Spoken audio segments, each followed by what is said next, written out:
अगर आपको यह वीडियो पसंद आए तो कृपया लाइक बटन पर क्लिक करें। उन फिल्मों के नाम के साथ कमेंट करें जिन्हें आप चाहते हैं कि हम आगे कवर करें। हमारी नवीनतम रचनाओं की सूचना पाने के लिए सब्सक्राइब बटन पर क्लिक करें और बेल आइकन दबाएं। हम हर दिन दुनिया भर से 100 फिल्में कवर करते हैं। हमारे चैनल पर विज्ञापन देने के लिए हमसे संपर्क करें। हमारी संपर्क जानकारी हमारे चैनल पेज पर है। अब आइए इस फिल्म की कहानी पर चलते हैं। शुरुआत में फ्लेम के भविष्य के सदस्य दो प्रतिद्वंद्वी बैंड में खेल रहे हैं। पहले बैंड में गायक Jack Daniel, Alan Lake, guitar वादक बैरी, डेव हिल और बेसिस्ट पॉल, जिम ली शामिल हैं। वे रॉन हॉर्डिंग, जॉनी शैनन द्वारा संचालित एक स्थानीय एजेंसी द्वारा प्रबंधित किए जाते हैं। अन्य बैंड रॉय प्रीस्ट और द अंडरटेकर्स, स्टोकर, नो डडी होल्डर द्वारा सामने हैं। वेडिंग टमटम खेलने के तुरंत बाद डैनियल के बैंड ऑडिशन एक नए ड्रमर के लिए ऑडिशन और चार्ली डॉन पॉवेल पर ले जाते हैं। एक छोटे से स्थल पर खेलते हुए बैंड अंडरटेकर में चलता है, जो उस रात निम्नलिखित अधिनियम है। डैनियल के स्टेज कॉफिन में स्टोकर को बंद करने के बाद अंडरटेकर का प्रदर्शन बर्बाद हो गया।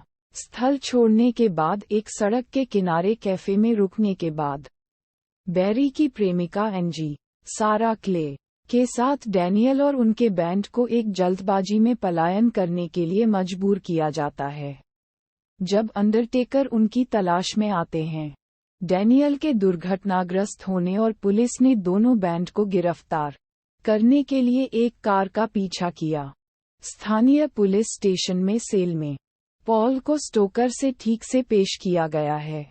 उनकी रिहाई के तुरंत बाद वह बैंड में डैनियल्स की जगह देने के लिए अपने बाजार की नौकरी पर उनसे मिलने जाता है। स्टोकर भाग लेने के लिए सहमत हैं। उपक्रमों के साथ भंग कर दिया गया है। इस बीच बैरी अपने दोस्त रसेल एंथनी एलन से संपर्क करता है, जो उनकी रोडी बनने की पेशकश के लिए सहमत है।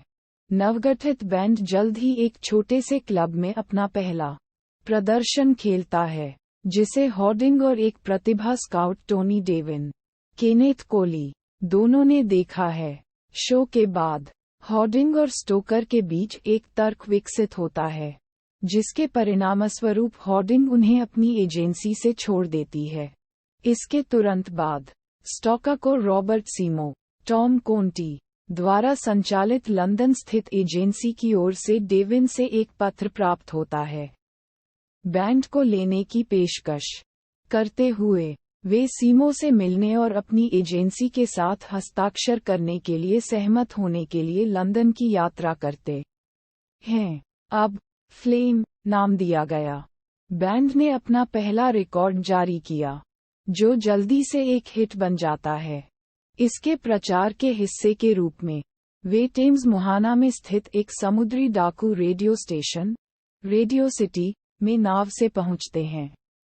Ricky storm show, Tommy veins पर अपने साक्षात्कार के दौरान स्टेशन पर गोलियों से हमला किया जाता है और हेलीकॉप्टर द्वारा बैंड एस्केप। परिणामस्वरूप फ्रंट पेज न्यूज उनके प्रचार को बढ़ाता है, जिससे उनके हिट रिकॉर्ड की आगे की बिक्री होती है। नई फाउंड प्रसिद्धि सदस्यों पर दबाव लाती है, जो लगातार टूरिंग और रिकॉर्डिंग में व्यस्त हैं। बैंड के 5वें हिट रिकॉर्ड का जश्न मनाने के लिए एक रिकॉर्ड कंपनी पार्टी में, जो अभी चांद दी गई थी, उनके पूर्व एजेंट हॉर्डिंग ने सीमो को सूचित करने के लिए मुड़कर कहा कि वे अभी भी उनकी एजेंसी के अनुबंध के अधीन हैं और उनकी कमाई के लिए दावा करने की कोशिश करते हैं। अपने कार्यालय में हॉर्डिंग के साथ एक बैठक की स्थापना की। सीमो हॉर्डिंग के साथ बैंड के अनुबंध को पकड़ने के लिए डैनियल का उपयोग करता है। डैनियल इसे चुराने में सफल हैं और सीमो के साथ बैठक के बाद हॉर्डिंग बैंड के साथ अपने अनुबंध का प्रमाण तैयार करने में असमर्थ है। डैनियल को एहसास हुआ कि हाल ही में अपना काम शेड्यूल एकत्र करने के लिए कार्यालय में था। हॉर्डिंग जल्द ही अनुबंध को पुनः प्राप्त करने के लिए अपने ठगों को भेजता है। डैनियल को खोजते हुए ठगों ने अनुबंध को चुराने के लिए भुगतान किए गए पैसे की खोज के बाद अपने पैर की उंगलियों को छोड़ दिया। इस बीच फ्लेन सीमो और डेवलिन के साथ स्टूडियो में हैं, नई सामग्री को रिकॉर्ड करने की कोशिश कर रहे हैं। हालांकि समूह के भीतर गठन गुट जारी है, विशेष रूप से स्टोकर और पॉल के बीच। कुछ पेय पदार्थ खरीदने के लिए बाहर भेजे जाने के बाद रसेल को हॉर्डिंग के ठगों से सामना किया जाता है, जो उसे डैनियल की चोटों की तस्वीरें देते हैं।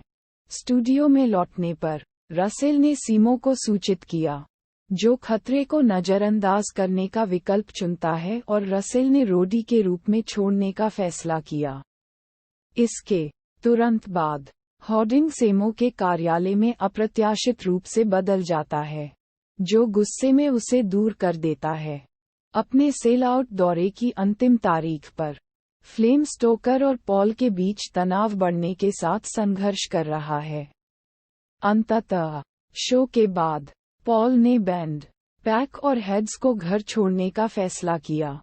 फ्लेन के कॉन्सर्ट में संक्षेप में बैकस्टेज दिखाई देने के बाद सीमो और उसका परिवार घर लौटने के लिए केवल हॉर्डिंग के ठगों को खोजने के लिए अपनी बेटी के बेडरूम को ट्रैश कर दिया है, जिससे एक टेडी को ऊपर की दीवार पर लाल रंग में लिखे रॉक ए बाय बेबी के साथ अलग कर दिया गया है।